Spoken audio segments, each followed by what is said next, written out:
Hi friends, welcome back to my channel. ತುಂಬ ದಿವಸ ಆದಮೇಲೆ ಒಂದು ಫ್ಯಾಮಿಲಿ ವ್ಲಾಗ್ ಮಾಡ್ತಾ ಇದ್ದೀನಿ. ನನ್ನ ಮಗುಗೆ 4th ಮಂತ್ ಕಂಪ್ಲೀಟ್ ಆಗಿ 5th ಮಂತ್ ರನ್ನಿಂಗ್ ಆಗ್ತಾ ಇದೆ. ಅದಕ್ಕೆ ಅವಳಿಗೆ ಕಿವಿ ಚುಚ್ಸೋಣ ಅಂತ ಅಂದ್ಬಿಟ್ಟು ನಾನು ನನ್ನ ಫ್ಯಾಮಿಲಿ ತಿರುಮಲಗೆ ಹೋಗ್ತಾ ಇದ್ದೀವಿ. ಸಡನ್ ಪ್ಲ್ಯಾನ್ ಮಾಡಿಕೊಂಡು ನಾವು ತತ್ಕಾಲಲ್ಲಿ ಟ್ರೈನ್ ಟಿಕೆಟ್ಸ್ನ ಬುಕ್ ಮಾಡಿಕೊಂಡು ಸ್ಲೀಪರ್ ಕೋಚಲ್ಲಿ ನಾವು ತಿರುಮಲಗೆ ಹೋಗ್ತಾ ಇದ್ದೀವಿ.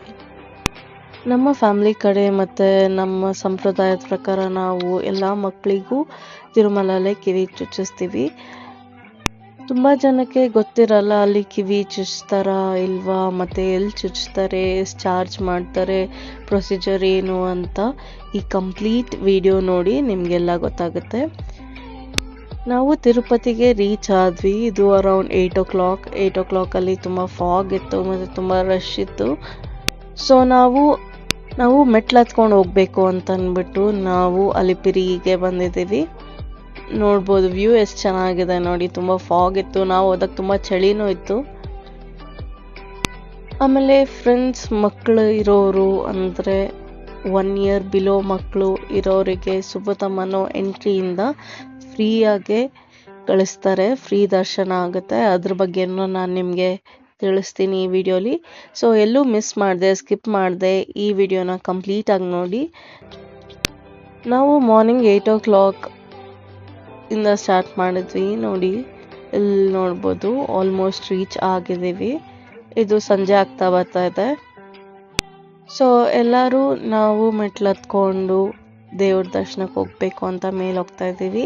ಹೋಗೋ ಟೈಮಲ್ಲಿ ವ್ಯೂ ತುಂಬ ಚೆನ್ನಾಗಿತ್ತು ಮತ್ತು ಹಾಗೆ ಎಷ್ಟೊಂದು ಅನಿಮಲ್ಸ್ ಕೂಡ ನಮಗೆ ಕಾಣಿಸ್ತಾ ಇತ್ತು. ವೈಲ್ಡ್ ಲೈಫ್ ನೋಡಿ, ಇದು ಸ್ಕ್ವಿರಲ್ ಎಷ್ಟು ಕ್ಯೂಟ್ ಆಗಿದೆ ಮತ್ತು ಎಷ್ಟು ಕಲರ್ಫುಲ್ ಆಗಿದೆ.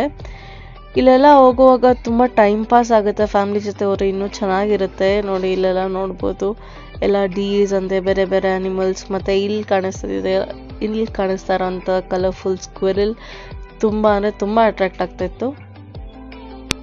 ವೈಲ್ಡ್ ಲೈಫ್ ನೋಡೋಕೆ ತುಂಬ ಚೆನ್ನಾಗಿರುತ್ತೆ, ಆದರೆ ಅಷ್ಟೇ ಹುಷಾರಾಗೂ ಇರಬೇಕು. ಯಾಕೆಂದರೆ ಇಲ್ಲಿ ಹುಲಿ ಮತ್ತು ಚಿರತೆ ಬರೋ ಚಾನ್ಸಸ್ ಕೂಡ ಇರುತ್ತೆ.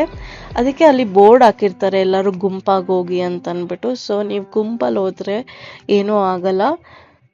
ಆಮೇಲೆ ವೈಲ್ಡ್ ಲೈಫ್ಗೆ ಫೀಡ್ ಮಾಡಬಾರ್ದು ಅಂತಲೂ ಬೋರ್ಡ್ ಹಾಕಿರ್ತಾರೆ. ಸೊ ನಾವು ಮಾರ್ನಿಂಗ್ ಸ್ಟಾರ್ಟ್ ಮಾಡಿ ಮೇಲೆ ರೀಚ್ ಆಗೋಷ್ಟರಲ್ಲಿ ಈವ್ನಿಂಗ್ ಆಗಿತ್ತು. ಬಿಕಾಸ್ ಮಗು ಇತ್ತು, ಆಮೇಲೆ ನಾನು ಕೂಡ ಟಯರ್ಡ್ ಆಗಿದ್ದೆ ತುಂಬ. ಬಿಕಾಸ್ ಡೆಲಿವ್ರಿ ಆದಮೇಲೆ ಫಸ್ಟ್ ಟೈಮ್ ಇಷ್ಟೊಂದೆಲ್ಲ ಇಷ್ಟೊಂದು ಸ್ಟೆಪ್ಸ್ ಹತ್ತಾ ಇರೋದು. ಸೊ ನಾವು ನೈಟ್ ಅಲ್ಲೇ ಸ್ಟೇ ಆದ್ವಿ ಮತ್ತು ನೆಕ್ಸ್ಟ್ ಡೇ ಮಾರ್ನಿಂಗ್ ದೇವ್ರ ದರ್ಶನ ಮಾಡಿಕೊಂಡು ಕಿವಿ ಚುಚ್ಚಿಸ್ಬೇಕು ಅಂತ ನಾವು ಡಿಸೈಡ್ ಆದ್ವಿ. ಸೊ ಇಲ್ಲಿ ನೋಡ್ಬೋದು ಇದು ನನ್ನ ಹಸ್ಬೆಂಡ್ ನನ್ನ ಮಗುನ ಕ್ಯಾರಿ ಮಾಡಿಕೊಂಡು ನಾವು ಫಸ್ಟ್ ಹೋಗಿದ್ದೆ ಸುಪಥಮ್ ಕಡೆ. ಸುಪಥಮ್ ಅನ್ನೋದು ಎಂಟ್ರಿ, ಅದು ತುಂಬ ಫೇಮಸ್ ಎಂಟ್ರಿ. ಅಲ್ಲಿ ಬರೀ VIPsಗೆ ಮತ್ತು ಯಾರ್ಯಾರಿಗೆ ಕಲ್ಯಾಣೋತ್ಸವ ಟಿಕೆಟ್ಸ್ ಇರುತ್ತೆ ಅವರಿಗೆ ಮತ್ತು ಸೀನಿಯರ್ ಸಿಟಿಸನ್ಸ್ಗೆ ಹಾಗೂ ಮಕ್ಕಳು ಇರೋ ಪೇರೆಂಟ್ಸ್ಗೆ ಬಿಡ್ತಾರೆ. ಇದು ಹೋಗ್ತಾ ಇರೋದು ಸುಪಥಮ್ ಎಂಟ್ರಿ. ಆ ಕಡೆ ಈ ಕಡೆ ಎಲ್ಲ ವ್ಯೂ ಚೆನ್ನಾಗಿತ್ತು, ಪಾರ್ಕ್ ಥರ ಇತ್ತು. ನಾವು ಹೋಗೋವಾಗ ಪೇರೆಂಟ್ಸ್ದು ಆಧಾರ್ ಕಾರ್ಡ್ ಅಂದರೆ ಅಪ್ಪ ಅಮ್ಮದು ಆಧಾರ್ ಕಾರ್ಡ್ ಮತ್ತು ಮಗುದು ಬರ್ತ್ ಸರ್ಟಿಫಿಕೇಟ್ ಇಲ್ಲ ಅಂದರೆ ಡಿಸ್ಚಾರ್ಜ್ ಸಮ್ಮರಿನ ತೋರಿಸ್ಬೇಕಾಗತ್ತೆ. ಇಲ್ಲಿ ಯಾವುದೇ ಥರ ಟಿಕೆಟ್ಸ್ ಇಲ್ಲ ಟೋಕನ್ಸ್ ತಗೊಳ್ಳೋ ಅವಶ್ಯಕತೆ ಇಲ್ಲ, ಡೈರೆಕ್ಟಾಗೆ ಒಳಗಡೆನೇ ಹೋಗ್ಬೋದು. ಬಟ್ ನಿಮ್ಮ ಫೋನ್ಸ್ ಏನಾದರೂ ಇದ್ದರೆ ಅದನ್ನು ಇಲ್ಲಿ ಡೆಪಾಸಿಟ್ ಮಾಡಿಸ್ಕೋತಾರೆ. ಇಲ್ಲಿ ಡೆಪಾಸಿಟ್ ಮಾಡಿಕೊಂಡು ಡೈರೆಕ್ಟಾಗಿ ಸುಪಥಮ್ ಗೇಟ್ ಇರುತ್ತೆ, ಆ ಗೇಟ್ ಒಳಗಡೆ ಹೋದರೆ ನಮಗೆ ವಿತಿನ್ 1.5 hour ಅಂದರೆ 1.5 hour ಒಳಗಡೆ ದರ್ಶನ ಆಗುತ್ತೆ. ಇಲ್ಲಿ ನಾನು ಹೇಳಿರೋ ಥರ ಬರೀ ಮಕ್ಕಳಿಗೆ ಮತ್ತು ಸ್ಪೆಷಲ್ ಎಂಟ್ರಿ ಇರೋರಿಗೆ ಮಾತ್ರ ಈ ಕಡೆಯಿಂದ ಬಿಡೋದು, ಅದಕ್ಕೆ ಬೇಗನೆ ದರ್ಶನ ಆಗುತ್ತೆ. ನಾವಿಲ್ಲಿ ಫೋನ್ಸ್ನ ಡೆಪಾಸಿಟ್ ಮಾಡಿ ನಾವು ಸುಪಥಮ್ ಗೇಟ್ಗೆ ಎಂಟ್ರಿ ಆಗಿದ್ದೀವಿ. ಸುಪಥಮ್ ಟೈಮಿಂಗ್ಸ್ ಬಂದು 12 o'clock ಇಂದ 6 o'clockವರೆಗೂ ಇರುತ್ತೆ. 6 o'clock ಅಂದರೆ ಈವ್ನಿಂಗ್ 6 o'clockವರೆಗೂ ಇರುತ್ತೆ. 6 o'clock ಮೇಲೆ ಯಾರನ್ನೂ ಅಲೋ ಮಾಡಲ್ಲ, ಎಂಟ್ರಿ ಮಾಡಲ್ಲ.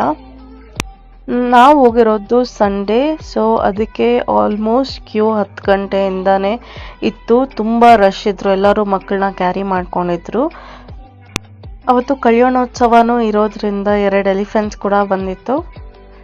ಇಲ್ಲೆಲ್ಲ ನೋಡ್ಬೋದು ತುಂಬ ರಶ್ ಇತ್ತು. ಇದು ಮಾರ್ನಿಂಗ್ 10 o'clockಲ್ಲೇ ಇಷ್ಟು ರಶ್ ಇತ್ತು. ಆಮೇಲೆ ತುಂಬ ಕ್ಯೂ ಇತ್ತು. ಸೊ ನಮ್ಮ ದರ್ಶನ ಆಗಿದ್ದು 1 hour ಒಳಗಡೆ ದರ್ಶನ ಆಯಿತು. ಆ್ಯಕ್ಚುಲಿ ಇಷ್ಟು ರಶ್ ಇರೋದ್ರಿಂದ 1 hour ಆಯಿತು. ಇಲ್ಲ ಅಂದರೆ ಇನ್ನೂ ಕಮ್ಮಿ ಆಗ್ತಾಯಿತ್ತು. ಹಾಫ್ ಆನ್ ಅವರ್ 45 minutes ಅಲ್ಲೆಲ್ಲ ವೀಕ್ ಡೇಸ್ ಎಲ್ಲ ಹೋದರೆ ದರ್ಶನ ಆಗುತ್ತೆ. ನಮಗೆ 1 hour ಆದಮೇಲೆ ದರ್ಶನ ಆಗಿ ನಾವು ತಿರುಪತಿ ಲಡ್ಡೂನ ತಗೊಂಡು ನಾವು ನೆಕ್ಸ್ಟ್ ಬಂದಿದ್ದೆ ಕಿವಿ ಚುಚ್ಸೋ ಜಾಗ. ಇದು ಎಲ್ಲಿ ಬರಬೇಕು ಅಂತಂದರೆ ಪಾಪ ವಿನಾಶನಂ ಅನ್ನೋ ಒಂದು ಪ್ಲೇಸ್ ಇರುತ್ತೆ. ಅದ್ರ ಪಕ್ಕದಲ್ಲೇ ಇದು ಕಿವಿ ಚುಚ್ಸೋ ಸೆಂಟರ್. ಅಲ್ಲಿ ಬೋರ್ಡ್ ಹಾಕಿರ್ತಾರೆ ಇಯರ್ ಬೋರಿಂಗ್ ಸೆಂಟರ್ ಅಂತ ಅಂದ್ಬಿಟ್ಟು. ಇದು ಮೇನ್ ಗೇಟ್. ಇದ್ರ ಒಳಗಡೆ 2-wheeler ಪಾರ್ಕಿಂಗ್ ಕೂಡ ಇರುತ್ತೆ. ಆಮೇಲೆ ಇಲ್ಲಿ ಮದುವೆ ಕೂಡ ಮಾಡ್ತಾರೆ. ಇದೆಲ್ಲ ಮದುವೆ ಆಗ್ತಾಯಿತ್ತು ನಾವು ಹೋದಾಗ. ಇದು ದೊಡ್ಡ ಹಾಲ್ ಇದು. ಆ್ಯಕ್ಚುಲಿ ದೊಡ್ಡ ಹಾಲಲ್ಲಿ ಇಲ್ಲಿ ಫಸ್ಟು ಟಿಕೆಟ್ ಕೌಂಟರ್ ಇದೆ, ಅಲ್ಲಿ ನಾವು ಟಿಕೆಟ್ ತಗೋಬೇಕು. ಇಲ್ಲಿ ಮಕ್ಕಳಿಗೆ ಅಲ್ಲ ದೊಡ್ಡವ್ರಿಗೂ ಕೂಡ ಕಿವಿ ಚುಚ್ತಾರೆ. ಸೊ ಫಸ್ಟ್ ನಾವು ಟಿಕೆಟ್ ತೊಗೊಂಡ್ವಿ. ನನ್ನ ಮಗು ಹೆಸರು ಹೇಳಿ ಟಿಕೆಟ್ 50 rupees ಆಗುತ್ತೆ. 50 rupeesನ ಕೊಟ್ಟು ನಾವು ಟಿಕೆಟ್ ತೊಗೊಂಡ್ವಿ. ಸೊ ಇಲ್ಲಿ ಕಿವಿ ಚುಚ್ಸೋವಾಗ ನಾವು ಅವರು ಇನ್ಸ್ಟ್ರಕ್ಷನ್ಸ್ ಹೇಳ್ತಾರೆ, ಹೇಗೆ ಮಗುನ ಇಟ್ಕೋಬೇಕು ಮತ್ತು ಏನು ಮಾಡಬೇಕು ಅಂತ ಅಂದ್ಬಿಟ್ಟು ಹೇಳ್ತಾರೆ. ನಾವು 50 rupees ಟಿಕೆಟ್ ಕೊಟ್ಟು ಮತ್ತೆ ಇವ್ರಿಗೆ ಕಿವಿ ಚುಚ್ಸಾದ್ಮೇಲೆ ಇವ್ರಿಗೆ 500 rupees ಚಾರ್ಜ್ ಮಾಡ್ತಾರೆ. ಇವ್ರು ಪರ್ಸ್ನಲ್ ಆಗಿ ಕೇಳ್ತಾರೆ, ಇವರು 500 rupees ಕೊಡಿ ಅಂತ ಅಂದ್ಬಿಟ್ಟು. ಸೊ ಅದನ್ನು ಕೊಡಬೇಕಾಗತ್ತೆ. ಇಲ್ಲಿ ನೋಡಿ ಹೇಗೆ ಹೋಲ್ಡ್ ಮಾಡಬೇಕು ಅಂತ ಹೇಳ್ಕೊಡ್ತಾರೆ. ಹಂಗೆ ಹೋಲ್ಡ್ ಮಾಡಿ ಅಲ್ಲಿ ಇಟ್ಕೋಬೇಕು ಅಂತ ತೋರಿಸ್ತಾ ಇದ್ದಾರೆ. ಆಮೇಲೆ ಅವಳಿಗೆ ನನ್ನ ಮಗುಗೆ ಅರ್ಥ ಆಗಿದೆ ಆಲ್ರೆಡಿ ಏನೋ ಮಾಡ್ತಾ ಇದ್ದಾರೆ ಅಂತ ಅಂದ್ಬಿಟ್ಟು. ಸೊ ತುಂಬ ಅಳಕ್ಕೆ ಸ್ಟಾರ್ಟ್ ಮಾಡಿದ್ಲು. ಆಮೇಲೆ ಫ್ರೆಂಡ್ಸ್ ನಾವು ಇಯರಿಂಗ್ಸ್ನ ಮನೆಯಿಂದಾನೇ ತೊಗೊಂಡು ಹೋಗ್ಬೇಕಾಗತ್ತೆ. ಅಲ್ಲಿ ಯಾವುದೂ ಕೊಡಲ್ಲ, ಅಲ್ಲಿ ಇರೋದು ಇಲ್ಲ ಅವ್ರ ಹತ್ರ. ಸೊ ನಿಮಗೆ ಯಾವ ಥರದ್ದು ಇಯರಿಂಗ್ಸ್ ಬೇಕು ಪಾಪುಗೆ ಅದನ್ನು ನೀವು ಇಲ್ಲಿಂದಾನೇ ತೊಗೊಂಡೋದ್ರೆ ಬೆಟರ್ ಅಂತ ಹೇಳ್ತೀನಿ ನಾನು. ಇನ್ನು ಚಿಕ್ಕ ಮಗು ಆಗಿರೋದ್ರಿಂದ ಸ್ವಲ್ಪ ಮೇಲ್ಗಡೆನೇ ಕಿವಿ ಚುಚ್ತಾರೆ. ಬಿಕಾಸ್ ಅವ್ರಿಗೆ ಆಲ್ರೆಡಿ ಪ್ರಾಕ್ಟೀಸ್ ಇರುತ್ತೆ ಎಲ್ಲಿ ಚುಚ್ಚಬೇಕು ಏನು ಅಂತ. ಆಮೇಲೆ ಅವಳು ದೊಡ್ಡವಳು ಆಗ್ತಾ ಆಗ್ತಾ ಆಗ್ತಾ ಅದು ಸೆಂಟರ್ಗೆ ಬರುತ್ತೆ. ಸೊ ಆಲ್ರೆಡಿ ಕಿವಿ ಚುಚ್ಚಿದ್ದಾರೆ ನೋಡಿ. ಒಂದು ನೀಡಲ್ ಇರುತ್ತೆ ಅವ್ರ ಹತ್ರ, ಗೋಲ್ಡ್ ನೀಡಲ್. ಅದರಲ್ಲಿ ಕಿವಿ ಚುಚ್ತಾರೆ. ಕಿವಿ ಚುಚ್ಚಿಬಿಟ್ಟು ಲಾಕ್ ಮಾಡಿಬಿಡ್ತಾರೆ. ಅವಳು ತುಂಬ ಅಂದರೆ ತುಂಬ ಅಳಕ್ಕೆ ಸ್ಟಾರ್ಟ್ ಮಾಡಿದ್ಲು. ಆಫ್ಕೋರ್ಸ್ ಪೇಯ್ನ್ ಇರುತ್ತೆ.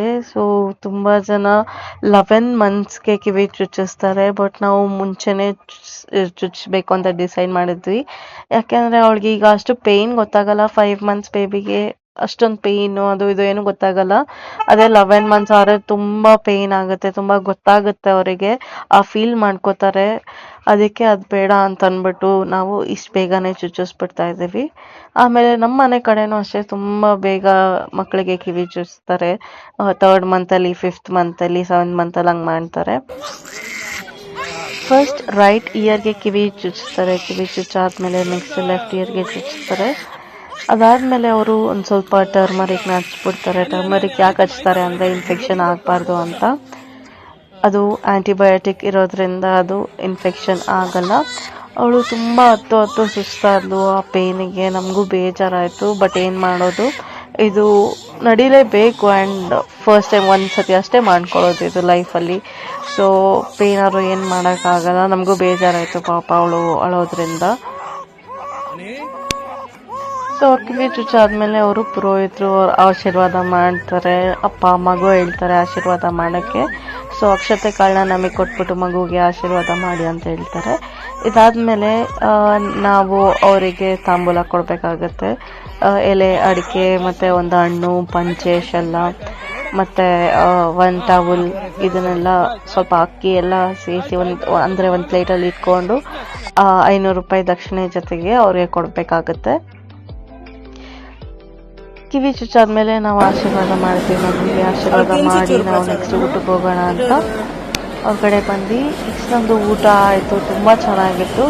ಸೊ ಇದೇ ಇವತ್ತಿನ ಬ್ಲಾಗ್. ನಿಮಗೆ ಈ ಬ್ಲಾಗ್ ಇಷ್ಟ ಆಗಿದ್ರೆ ಈ ಬ್ಲಾಗ್ನ ಲೈಕ್ ಮಾಡಿ, ಶೇರ್ ಮಾಡಿ, ಹಾಗೆ ಸಬ್ಸ್ಕ್ರೈಬ್ ಮಾಡಿ ನನ್ನ ಚಾನಲ್ಗೆ. ಇನ್ನೂ ಈ ಥರ ವೀಡಿಯೋಸ್ ಹೆಚ್ಚಾಗ್ತಾ ಇರ್ತೀನಿ. ಸೊ ಸಪೋರ್ಟ್ ಮಾಡ್ತಾ ಇರಿ.